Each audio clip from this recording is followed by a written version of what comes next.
গুনাহ থেকে, গোপন গুনাহ থেকে বাঁচার উপায় কি? গোপন গুনাহ থেকে বাঁচার জন্য অবশ্যই আপনাকে প্রথমত মাইন্ডসেটটা করতে হবে।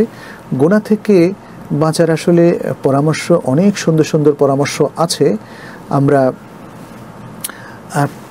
অল্প কয়েকটা শুধু আপনাকে বলবো। আপনি গোপন গুনাহের কথা বলেছেন, আসলে মানুষ সবচেয়ে বড় গুনাহগুলো গোপনেই করে। তাহলে আমি বলতে পারি আপনি কবিরা গুনাহ থেকে বাঁচার কথা বলছেন, তাই না? মানুষ এই যে রিয়া করে, রিয়াটা কবিরা গুনাহ এবং সেটাকে শিরকুল আসগার বলা হয়েছে। মানুষ জেনা করে, সেটা কিন্তু গোপন গুনাহ, কেউ প্রকাশ্যে করে না। মানুষ মদ খায়, এটাও লুকায়া খায়, মুসলমানরা মদ লুকায়া খায়। তারপরে মিথ্যা কথা বলে, অন্যরা মনে করে সেটা সত্য, আসলে মিথ্যা। তাহলে সে সত্য হিসাবে জাহির করলে আমাদের কাছে গোপন রাখলো, কথা বললো মিথ্যা কিন্তু আমাদেরকে ইমপ্রেশনটা দিল সত্য। তাইলে গোপনে মানুষ ভয়াবহ সব অপরাধ করে, বুঝতে পেরেছেন?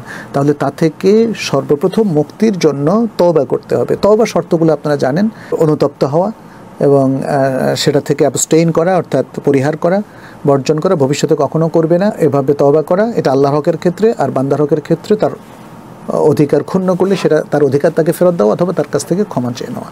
তওবা করা, ইস্তেগফার করা, এটা হচ্ছে সবচেয়ে গুরুত্বপূর্ণ গুনাহ থেকে বাঁচার জন্য, মুক্ত হওয়ার জন্য। এখন ভবিষ্যতে আর করব না এরকম যদি আমাদের সিদ্ধান্ত থাকে, তাহলে আমাদেরকে গুনাহগুলোকে চিহ্নিত করতে হবে, গুনাহের বিরুদ্ধে নিজেকে প্রস্তুত করতে হবে, মাইন্ড সেট করতে হবে এবং নিজেকে তারবিয়াত দিতে হবে। গুনাহ থেকে বেঁচে থাকার জন্য তারবিয়াতটা খুব জরুরি। আজকে আমাদের বাবা মায়েরা তাদের সন্তানদেরকে গুনাহ থেকে বেঁচে থাকার তারবিয়াত দিচ্ছে না, ফলে সন্তান তার তরুণ বয়স থেকে, বরং কিশোর বয়স থেকে সে কিন্তু ভুল পথে অগ্রসর হচ্ছে এবং এখন কিশোর অপরাধী বেড়ে গেছে। আমরা ঢাকাতে বিভিন্ন জায়গায় কিশোর গ্যাংদের কথা শুনি, এরা কিন্তু ভালো বাবা মার সন্তান। তাহলে ভালো বাবা মার সন্তান কিভাবে খারাপ হলো? কারণ তারা তারবিয়াত পায়নি, অতএব নিজেও তারবিয়াত দেওয়া। একজন ব্যক্তি, তিনি যদি সরকারি অফিসার হন অথবা কোনো প্রতিষ্ঠানের বড় অফিসার হন, তিনি কখনো ঘুষে সম্পৃক্ত হবেন না, সুদ খাবেন না, এগুলোকে ঘৃণা করবেন। এগুলো অশিষ্ট, নিকৃষ্ট উপার্জন। এগুলো দিয়ে মানুষ আসলে সত্যিকারের হালালভাবে নিজেদের জীবনকে পরিচালনা করতে পারে না।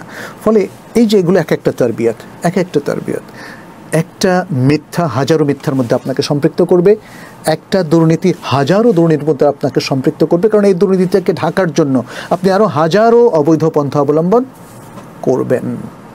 এভাবেই মানুষ আসলে দুর্নীতিতে, পাপের মধ্যে তারা লিপ্ত হয়।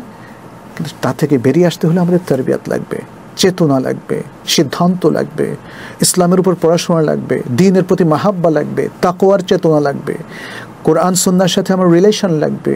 গভীর রাতে উঠে আল্লাহর কাছে দোয়া করতে হবে, কান্না করতে হবে এবং তাহাজ্জুদ পড়তে হবে।